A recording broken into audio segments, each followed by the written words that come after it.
창세기 32장 24절부터 31절까지의 말씀 보겠습니다.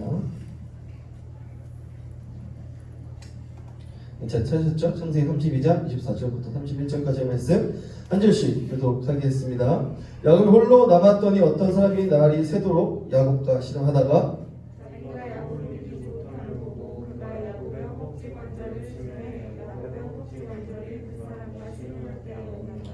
그가 이르되 날이 새려하니 나로 가게 하라. 야곱이 이르되 당신이 내게 축복하지 아니하면 가게 하지 아니하겠나이다.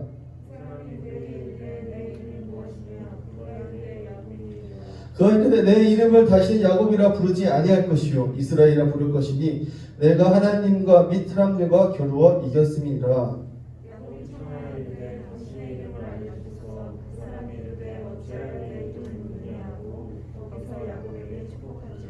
그러면 야곱이 그 이름을 본니엘이라 하였으니 그가 이르기를 내가 하나님과 대면하여 보았으나 내 생명이 보존되었다 함이더라.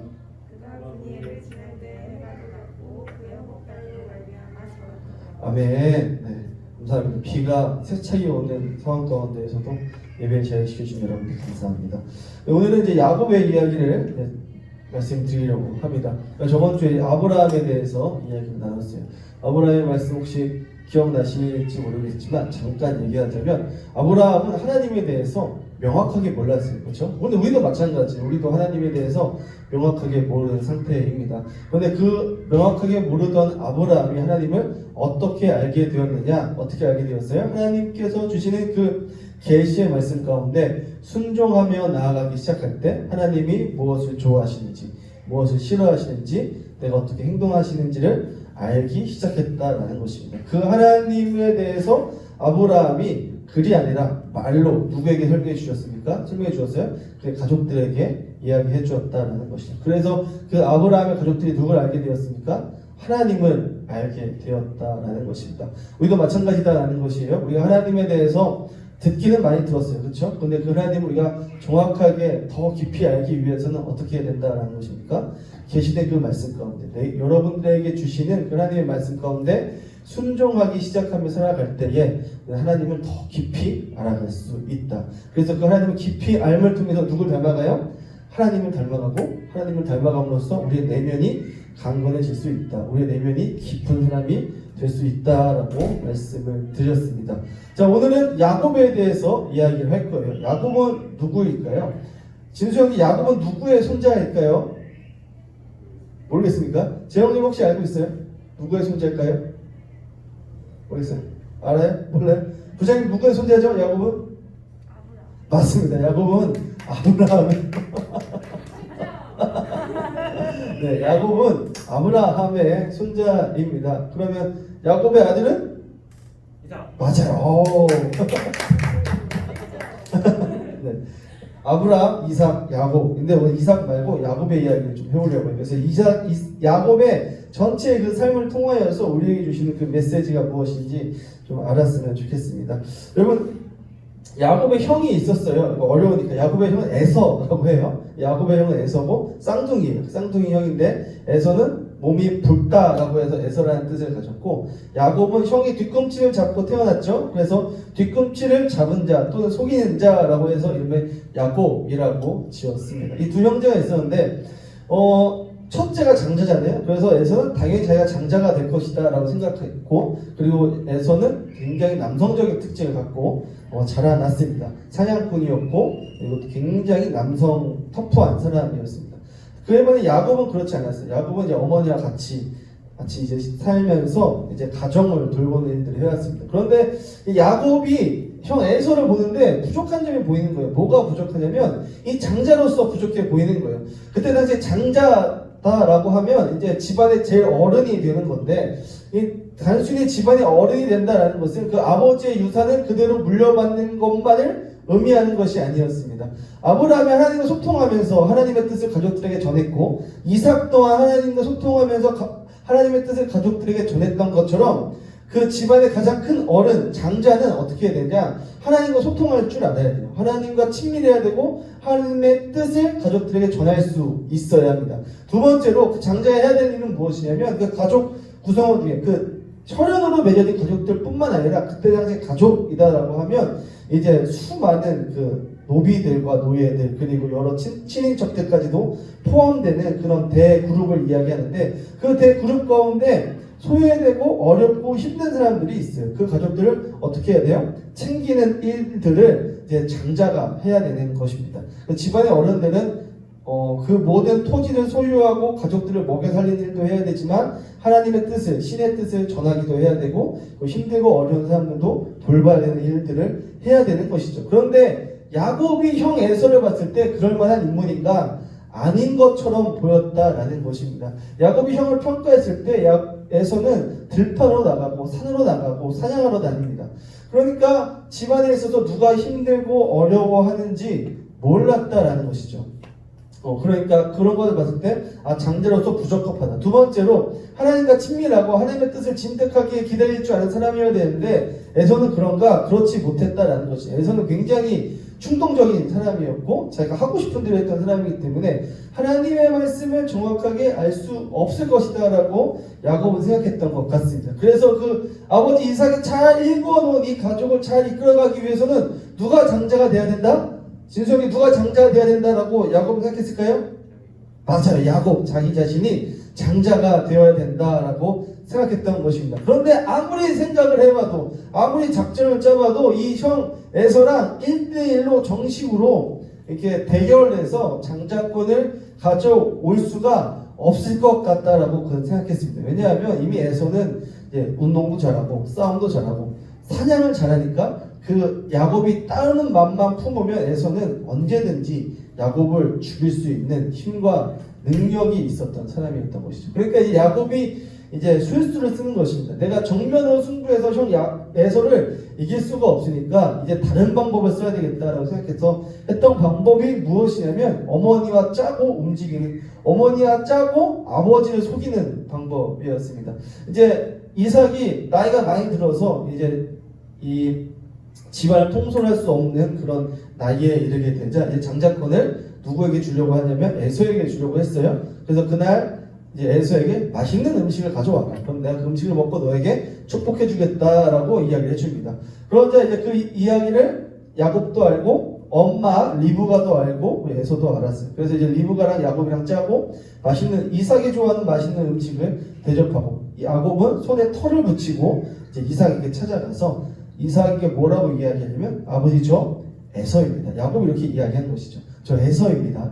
아버지 이 음식 드시고 저희 축복해 주시옵소서 라고 이야기하자 이삭이 너 목소리가 야곱인데 어찌해서 에서라고 하느냐라고 이야기하니까 야곱이 아버지 제 손을 만져보십시오. 제 손에 털이 수북합니다. 저 에서가 맞습니다 라고 이야기합니다. 그래서 이삭은 그 손을 만져보고 눈이 잘 안 보였던 이삭은 그 손을 만져보고 네가 에서가 맞구나 라고 하고 음식을 먹었는데 너무나도 맛있어요. 왜 맛있어요? 아내가 해준 음식이니까 당연히 맛있을 수밖에 없죠. 진수형제 그렇죠? 네, 아내가 해준 음식은 맛있을 수밖에 없죠. 네, 그래서 음식을 맛있게 먹고 야곱을 축복합니다. 에서인 줄 알고 축복하는 것이죠. 그렇게 야곱은 이제 나쁜 방법으로 장자권을 획득하게 됩니다. 그렇게 장자권을 획득하게 되면 그 모든 것들이 야곱의 뜻대로 이루어질 줄 알았어요. 어쨌든 장자권을 획득했기 때문에 아버지가 돌아가시면 제가 당연히 이 집안을 통솔할 수 있는 힘과 능력이 생길 줄 알았습니다. 그런데 어떤 일이 벌어집니까? 형이 그 모든 사실을 알아버렸어요. 에서가 모든 것을 알아버렸어요. 그래서 에서는 마음을 품습니다. 어떤 마음을 품냐면 아버지가 죽는 그날 누구도 죽이겠다? 야곱도 죽이겠다. 그리고 내가 그 장자권을 가져오겠다라는 마음을 품었습니다. 그것을 엄마 리브가가 알게 되고 그것을 이제 야곱에게 전하면서 야곱은 졸지에 목숨이 위태로운 상황에 놓이게 된 것이죠. 그래서 야곱을 어디로 보냅니까? 엄마 리브가의 오빠, 야곱에게 삼촌이죠. 삼촌 라반의 집으로 가게 되는 것입니다. 여러분, 야곱은 정말 이런 우리의 상황으로 따지면 그런 거죠. 열심히 공부했는데 안 되는 거야. 뭘 해도 안 되는 거예요. 열심히 공부해도 도달하지 못해요, 성적이. 그래서 어떤 방법을 쓴 것입니까? 컨닝을 한 것이죠. 컨닝을 하고 부정행위를 해서 그 원하는 점수를 얻었지만 결과는 무엇이에요? 결과는 원하는 직장에 들어가지 못한 것과 비슷한 상황이다라는 것이죠. 잘못된 선택을 했고 그래서 그것을 얻었으나 결국 제가 최종적으로 원하는 곳까지 가지 못했던 것이죠. 그리고 무엇만 남았습니까? 모든 가족을 떠나보내야 하는, 자기 혈혈단신 혼자서 삼촌 집으로 가야만 하는 외로운 상태에 놓일 수밖에 없었던 것이죠. 한 번의 잘못으로 모든 것을 다 잃어버리게 된 것입니다. 따뜻한 집도 그리고 맛있는 음식도 먹을 수 없는 상황이 되었던 것이죠. 그리고 홀로 그 길을 간다라고 생각해 보세요. 언제 어디서 죽을지 모르는 그런 위험 가운데 있었다는 것이죠. 그렇게 홀로 외롭게 자신의 일들을 후회하고 또 후회하면서 삼촌 라반의 집으로 가던 중에 숲속에서 이제 잠을 청하게 됩니다. 숲속에 뭐 아무것도 없으니까 돌을 베개 삼아서 자게 되는데 그때 누굴 만나게 됩니까? 하나님을 그제서야 만나게 됩니다. 아브라함과 이삭의 하나님, 할아버지 아브라함이 이야기해줬던 그 하나님, 정말 하나님에 대해서 전혀 몰랐던 그 아무것도 몰랐던 할아버지 아브라함이 그 하나님을 만나서 가나안 땅의 거부가 되주게 해주셨던, 가나안 땅에서 잘 살도록 인도해 주셨던 그 하나님, 그리고 아버지 이삭의 하나님, 그 우물을 계속 팠는데 블레셋 사람들이 계속 메꿨어요. 우물 파는데 여러분 지금은 기계로 파니까 하루면 팔지만 그때 당시 손으로 우물을 판다고 생각해 보세요. 굉장히 오랜 시간이 걸리죠. 그럼 우물을 팠는데 블레셋 사람들이 가져가 버려요. 이삭이 또 우물을 팠는데 또 우물을 가져가 버리는 그런 일들 가운데에서 아버지 이삭은 화내지 않고 계속 우물을 파요. 근데 어떤 일이 일어나요? 우물을 팔 때마다 우물물이 솟아나오게 되는 놀라운 기적을 보여주시는 그 하나님, 그리고 그 가나안 땅에 잘 먹고 잘 살 수 있도록 보호해 주신 그 하나님이 드디어 야곱에게 말씀하시는 거예요. 그래서 그 야곱이 하나님의 음성을 듣게 되는데 어떤 음성이냐? 하나님이 야곱이 구하지도 않았는데도 어떤 약속을 해주셨냐면 내가 너와 함께 있겠다. 내가 너를 보호해 주겠다. 그리고 너가 지금 삼촌 라반의 집으로 가는데 안전하게 그곳까지 갈 것이고 그리고 다시 안전하게 아버지 집으로 돌아오게 될 것이다 라고 약속을 해주십니다. 야곱이 기도했습니까? 야곱이 구했습니까? 아니요. 야곱은 하나도 구하지 않았어요. 야곱은 그냥 아무것도 구하지 않고 그냥 엄마가 시키는 대로 삼촌 라반의 집으로 갈 뿐이었습니다. 그런데 일방적으로 하나님이 야곱에게 나타나셔서 일방적으로 약속해 주신 거죠. 그것에 감동하여서 야곱이 무엇이다 라고 이야기하냐면 하나님께서 저를 이곳까지 다시 건강하게 돌려보내주신다면 제가 제 재산의 10분의 1을 하나님께 바치겠습니다 라고 이제 서원을 하고 그는 삼촌 라반의 집으로 가게 됩니다. 그리고 나서 야곱의 고난이 시작되게 되는데 어떤 고난이 시작되느냐? 여러분 라반은 야곱보다 더 사기꾼이었어요. 속이는 것에 아주 능하고 습관이 된 사람이었습니다. 그래서 야곱이 그 삼촌 라반의 집에 딱 갔는데 정말 아리따운 여성이 있었어요.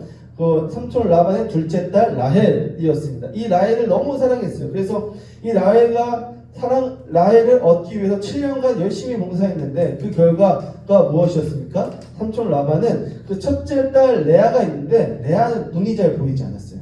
그래서 결혼을 못할 것이다 라고 생각하고 그 야곱의 그 첫날 밤에 라헬을 보내는 것이 아니라 레아를 보내서 야곱이 어쩔 수 없이 레아와 결혼할 수밖에 없게 이렇게 만들어 버립니다. 그리고 야곱에게 이렇게 이야기하죠. 우리 집안 풍습에는 첫째가 먼저 결혼하게 되어 있다. 그러니까 너는 레아랑 결혼하고 그리고 둘째 딸과 결혼하는데 둘째 딸의 품삯은 첫째 딸의 그 품삯과 동일하게 7년 더 일해야 된다라고 이야기를 하는 것입니다. 그래서 야곱은 14년간 라반의 그 노예처럼 일을 하게 되는 것이죠. 그러니까 14년 동안 일을 열심히 해도 품삯을 하나도 받지 못하게 된 것입니다.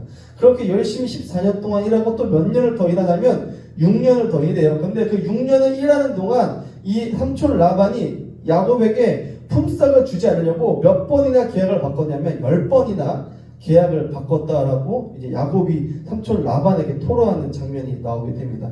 우선 중요한 것은 무엇이냐면 야곱은 삼촌 라반 집에 가서 무엇을 안 했냐면 거짓말하고 사기치는 일을 하지 않았어요.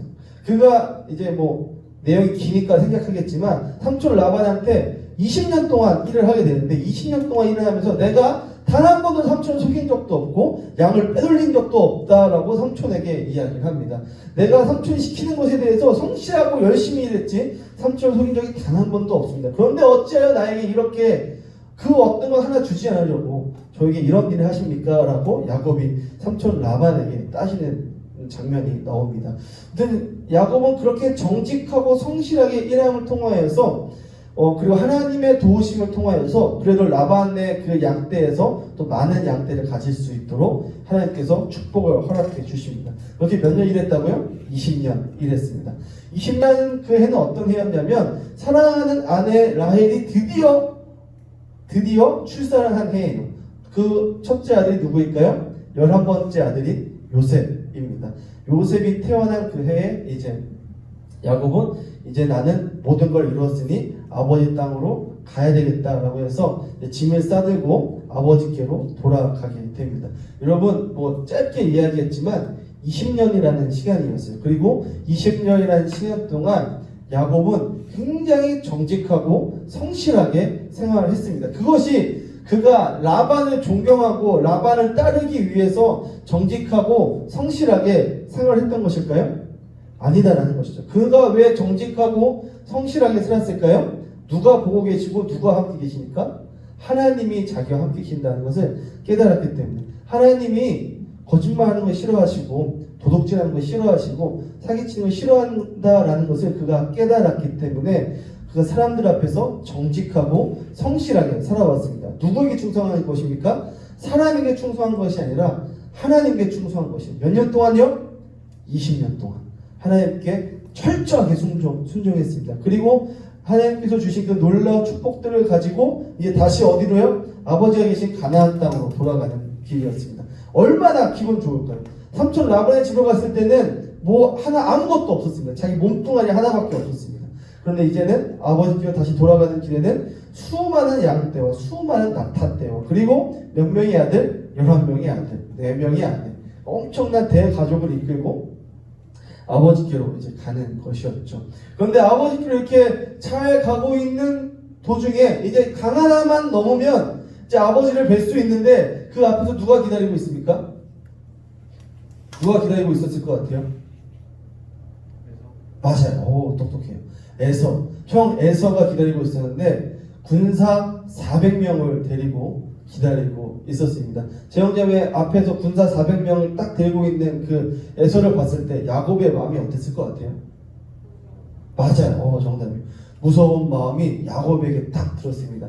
그럼 군인 400명입니다. 야곱에게는 군인 400명 아무것도 없었어요. 그냥 대가족들, 그 양떼 무리들만 있었는데 형이 앞에서 400명을 데리고 기다리고 있었어요. 그리고 형의 마지막 모습, 야곱이 기억하는 형의 마지막 모습은 어떤 모습이에요? 나를 죽이려고 했던 그 형의 모습만이 기억이 났겠죠. 그러니까 야곱은 이제 형 에서가 나를 죽이러 왔구나라고 직감했습니다. 그래서 어떻게 했냐면 자기가 가지고 있던 재물 반을 떼어서 형한테 보냅니다. 보내면서 뭐라고 이야기하냐면 이것은 형 에서께 보내는, 당신에게 보내는 선물입니다 라고 하고 반을 떼어서 형에게 보냅니다. 그렇게 반을 떼어서 형에게 보내면서 뭘 지켜보려고 했냐면 형이 혹여나 그 선물 중에 사람들도 있으니까 그리고 자기 아내와 그리고 자식들도 있으니까 그 아내와 자식들을 혹여나 칼로 치게 되면 나머지 반을 가지고 도망갈 생각을 하고 있었던 것이죠. 여기 반을 떼어 보냈는데 아무 일어나지 않았어요. 그래서 또 혹시나 몰라서 또 반을 떼어 또 보냅니다. 그 반을 떼어 보냈는데 또 아무 일이 일어나지 않았어요. 그럼에도 불구하고 야곱은 또 불안해서 어떻게 합니까? 이제 나머지 모든 것들을 다 형에게 보냅니다. 그리고 약복강 나루터에서 홀로 남게 됩니다. 그리고 지켜보고 있는 것이죠. 그 내가 보낸 그 전 재산들 중에 무엇 하나라도 형이 칼을 대기 시작한다면 어떻게 하겠다? 나는 도망가겠다라는 작전을 세우고 약복강 나루터에서 지켜보고 있는 것입니다. 그런데 그때 오늘 본문의 말씀이 나오는 것입니다. 어떤 사람이 찾아온 거예요. 갑자기 어떤 사람이 찾아와서 야곱을 어디로요? 강 밖으로 미는 것이었어요. 오늘 본문에 보면 씨름하였다라고 이야기하고 있는데 여기서 씨름은 우리나라 씨름처럼 넘어뜨리는 것이 아니라 일본의 씨름 스모처럼 서로 이렇게 밀어내는 경기를 이야기하고 있는 것입니다. 그래서 그 어떤 사람은 야곱을 어디로 밀어냅니까? 약복강 밖으로, 누구 쪽으로? 에서 쪽으로 밀어내는 것이죠. 그리고 야곱은 어떻게 해요? 버티는 거예요. 나는 절대로 에서 쪽으로 가지 않겠다라고 서로 버티는 것입니다. 그렇게 서로 버티고 싸우고 밀고 버티는 것이 반복되는 와중에 그 어떤 사람이 무엇을 생각했냐면, 어떻게 느꼈냐면, 아, 내가 야곱을 이길 수가 없겠다라고 판단을 하고 무엇을 칩니까? 야곱의 허벅지 뼈를 때립니다. 그래서 야곱이 절 수밖에 없는 상황에 처하게 된 것이죠. 그래서 이제 야곱이 그 상황에서 오늘 본문에 따르면 그 사람의 바지끄라기를 붙잡고 나를 축복해 주시지 않으면 난 여기서 한 발자국도 움직일 수 없습니다 라고 애걸복걸합니다. 여기서 우리는 이 축복이다라는 단어는 다른 말로 바꾸면 제가 생각했을 때는 살려주시지 않아요. 나를 좀 살려주십시오. 당신이 누군지 모르겠지만 힘이 있고 능력이 있으신 분인 것 같은데 나를 좀 살려주십시오. 내 목숨 좀 부지할 수 있도록 나를 좀 지켜주십시오라고 지금 바지끄라기를 붙잡고 애걸복걸하는 장면이라고 여러분 볼 수도 있을 것 같아요. 그것이 다른 말로는 축복해 주시옵소서라고 번역된 것 같은데, 그렇게 야곱은 그렇게 그 사람의 바지끄라기를 붙잡고 애걸복걸하는 것이죠. 그러자 이제 그 사람이 야곱에게 물어보죠. 내 이름이 무엇이냐라고 물어보면, 그때 야곱이 자신의 이름을 저는 야곱입니다라고 이야기하는 것이에요. 여기서 야곱입니다라고 하는 표현은 무엇이냐면 저는 여전히 거짓말쟁이입니다라고 이야기하는 것이에요. 내가 20년 동안 하나님께 충성해서 20년 동안 정직하고 성실하게 살았지만 여전히 내 내면에는 내 본질은 무엇이다? 나는 속이는 자입니다 라고 그에게 고백하는 것이죠. 그러자 그 어떤 사람이 야곱에게 뭐라고 이야기하냐면 이제부터 너의 이름을 야곱이라고 하지 않고 무엇이라고 하겠다? 이스라엘이다 라고 하겠다. 너는 이제부터 거짓말쟁이가 아니고 속이는 자가 아니다. 여러분, 야곱이 옆에서 그 안에서 기다리고 있었던 것, 그리고 사람들을 돌려보낼 때 하나씩 에서에게 보낼 때 야곱이 정직한 마음으로 정말 이 야곱의 에서에게 주는 그 재산들이 정말 선물이라고 생각하고 정직한 마음으로 보낼 것일까요? 아니다라는 것이죠. 자기가 살기 위한 수단으로 보냈던 것이죠. 여러분, 그리고 그 사람들에게 너희들 먼저 가라라고 했을 때 야곱의 마음은 사람들은 믿고 있었을 거예요. 우리의 리더 야곱은 같이 우리를 지킬 것이다라고 생각했을 거예요. 그러니까 앞으로 에서 쪽으로 갔겠죠. 그러나 야곱의 마음은 무엇이에요? 언제든지 도망치려고 대기했던 것이죠. 그가 20년 동안 정직하고 성실하게 살았지만 생명의 위협이 닥쳤을 때에는 자신의 모든 가족들을 어떻게 한 거예요? 다 배신한 거예요. 다 그 모든 가족들에게 다 사기친 거예요. 그리고 야복강 나루토에서 기다렸던 것이죠. 누구만 살려고? 자기만 살려고. 그랬던 야곱이 그 사람에게 고백하는 것입니다. 나는 여전히 거짓말쟁이 야곱입니다 라고 고백한 것입니다. 그때 그 어떤 사람이 야곱에게 이야기하죠. 이제부터 너는 야곱, 속이는 자가 아니라 이스라엘이다. 하나님과 사람들 앞에서 이긴 자다라고 이야기를 해주십니다. 그러면서 야곱이 다시 물어봅니다. 그렇다면 당신의 이름은 무엇입니까? 라고 이야기하자 어찌하여 나의 이름을 묻느냐 하고 그 사람이 호련히 사라집니다. 그제서야 야곱이 누군 줄 알았어요? 그분이 하나님이신 것을 그제서야 알게 되었습니다. 여러분, 여기서 생략된 부분은 그 어떤 사람이 야곱을 축복해주고 이제 떠나게 되는 것이죠. 여러분, 야곱은 이제 뛸 수도 없고 걸을 수도 없어요. 허벅다리 뼈가 부러졌기 때문에 쩔뚝거리면서 걸어갈 수밖에 없는 상황이 되었습니다. 도망갈 수 있을까요? 도망갈 수 없습니다. 에서의 손에서 도망가려고 해도 이제 혹여나 에서가 그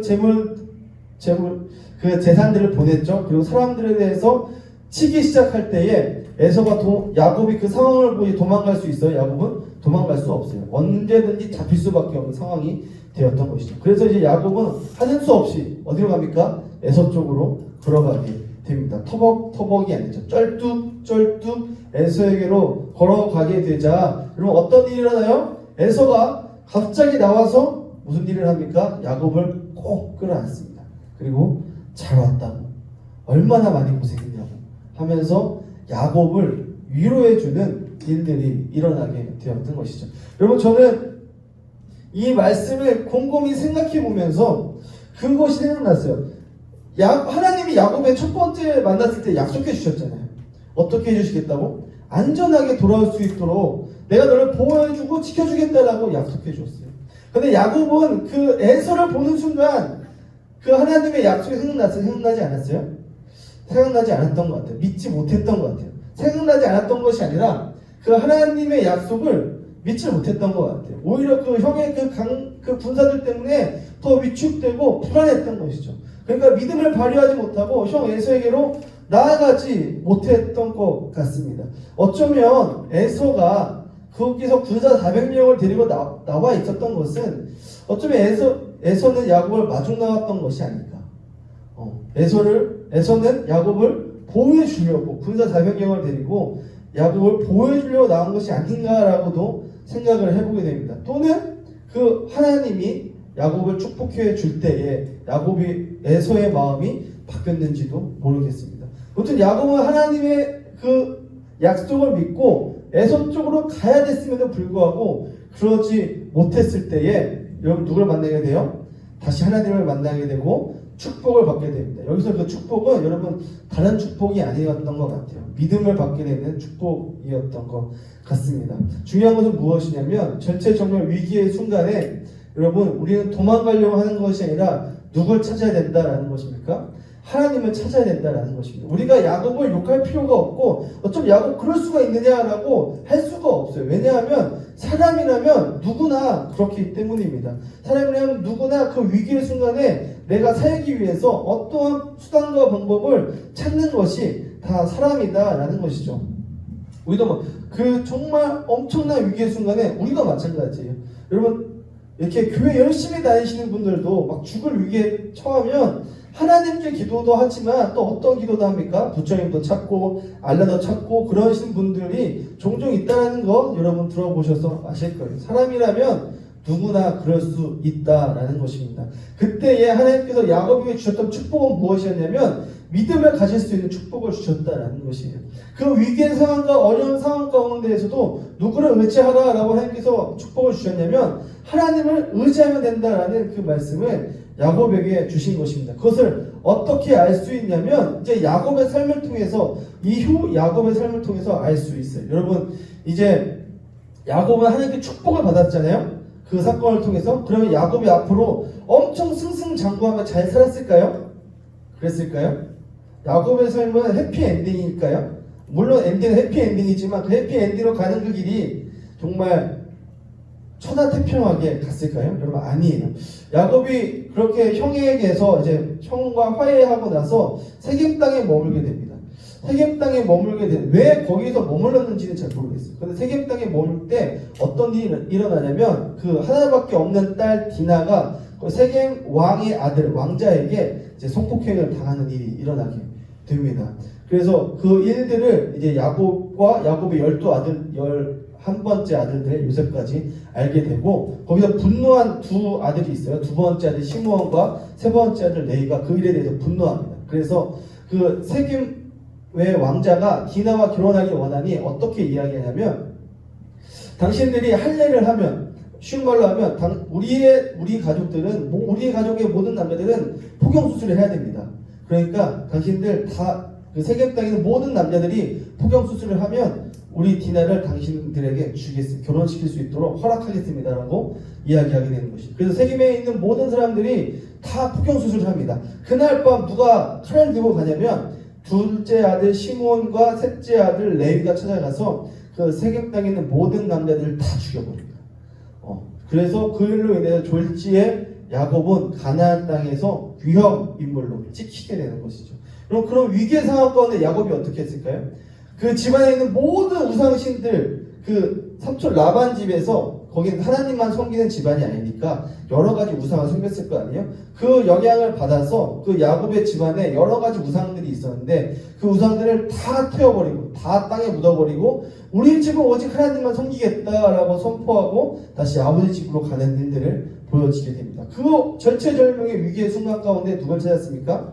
하나님을 찾고 하나님께로 나아갔다라는 것입니다. 또 어떤 위기가 있었냐면 정말 사랑하는 아내 라헬 아까 이야기했죠. 그 라헬이 두 번째 아들 베냐민 12번째 아들이 되는데 12번째 아들 베냐민을 낳게 되면서 어떻게 돼요? 죽게 됩니다. 야곱의 세 번째 시련이 찾아왔습니다.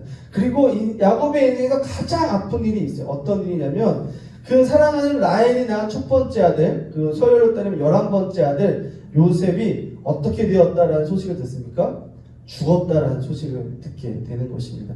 야곱은 그 요셉을 너무나도 이뻐했는데 그 요셉에게 무엇을 시켰냐면 형들에게 그 도시락 좀 갖다 주고 오너라라고, 형들이 양을 치고 있으니까 갔다 오라라고 시켰는데 어떤 일이 일어나요? 이 10명의 형들이 야곱을 시기하여서 야곱을 구덩이에 묻어버리고 장사꾼들에게 팔아버리죠. 그리고 야곱의 옷을 벗겨서 짐승의 피를 묻히고 아버지께 가지고 갑니다. 그리고 아버지께 이야기하죠. 아버지께서 사랑하시는 그 아들 요셉이 악한 짐승에 의해서 죽게 된 것 같습니다. 이 옷을 좀 보십시오.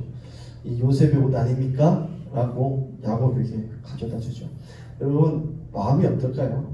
정말 사랑하는 아내의 그 아들이 죽게 되었다는 소식을 들었던 그 야곱의 마음이 여러분 어땠을 것 같습니까? 억장이 무너지는 것 같을 것입니다. 하나님, 왜 내게 이런 축복, 왜 이런 내게 시련과 어려움을 주십니까? 라고 따졌을 수도 있을 것 같아요. 그런 어려움과 시련 가운데에서도 야곱은 믿음을 저버렸을까요? 아니었다라는 것입니다. 야곱은 그런 어려움과 시련의 순간 가운데에서도 하나님을 끝까지 믿고 의지하며 살아갔다라는 것입니다. 그리고 그 인생의 마지막에는 어떤 일이 일어납니까? 죽었다고 들었던 그 요셉이 이집트의 총리가 되어서 나타나게 됩니다. 그렇게 부자가 성공하게 되죠. 그리고 그 요셉이 총리가 되었을 때에 이집트 파라오에게 야곱이 인사를 하러 가게 되고, 이집트의 그 파라오는 야곱에게 머리를 숙여 야곱의 기도를 받게 되는 일들이 일어나게 됩니다.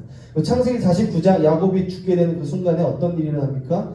그 아들들에게, 12아들들에게 앞으로 너희들이 어떻게 될 것인지, 그리고 너희들이 어떤 민족을 이루게 될 것인지에 대해서 한 명 한 명씩 다 이야기를 해줍니다.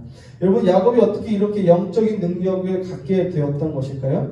그런 위기와 어려움의 순간 가운데에서도 하나님을 끝까지 붙잡았다라는 것입니다. 하나님을 저버리지 않고, 하나님을 잃어버리지 않고, 하나님을 붙잡고 살아가기 시작했을 때 그는 그 인생 마지막에 결국 누구를 닮고 누구의 시선과 누구의 시각으로 살아가는 사람이 되었다라는 것입니까?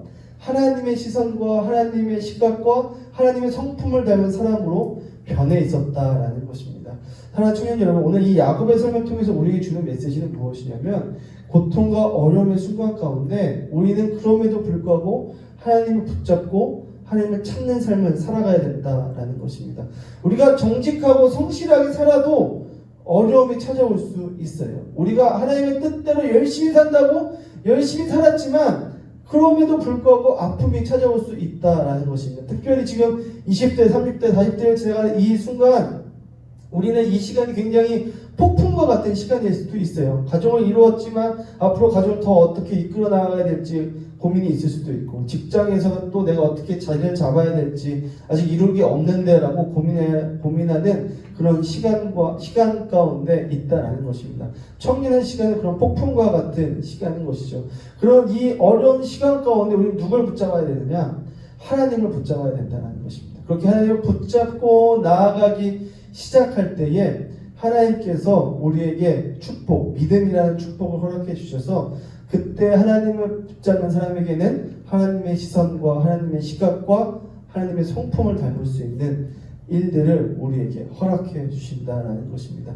사랑하는 청년 여러분, 하나님을 붙잡고 하나님을 찾으시는 여러분들 되시길 소망합니다. 위기의 순간 가운데 하나님으로부터 도망가고 하나님의 말씀으로부터 도망가는 그런 삶을 살아가는 것이 아니라, 위기의 순간 가운데 더 하나님을 붙잡고 하나님께 더 나아가신 여러분들 되었으면 좋겠습니다. 그렇게 하나님을 붙잡고 찾기 시작할 때에 하나님께서 길을 내어주실 것입니다. 하나님께서 위로해 주실 것입니다. 야곱에게도 하나님께서 그런 위로와 축복이 있었기 때문에 그의 삶 마지막까지 믿음의 삶을 이뤄 나갔던 것처럼 하나님께서도 여러분들을 그렇게 축복해 주실 것입니다. 그 사실을 믿고 우리 이 시간에 하나님께 기도하며 나아갔으면 좋겠습니다. 우리 잠시 하나님께 기도했으면 좋겠습니다. 우리 이 시간 기도할 때에 하나님, 내 앞에 있는 두려운 것들이 있습니까? 하나님, 내 앞에 위기가 있습니까? 하나님, 내가 넘지 못한 산들이 여전히 내 앞에 존재하고 있습니까? 주님, 이 시간 가운데 나와 함께 해주시는 그 하나님의 경험할 수 있도록 인도하여 주시옵소서. 주님 기도합니다.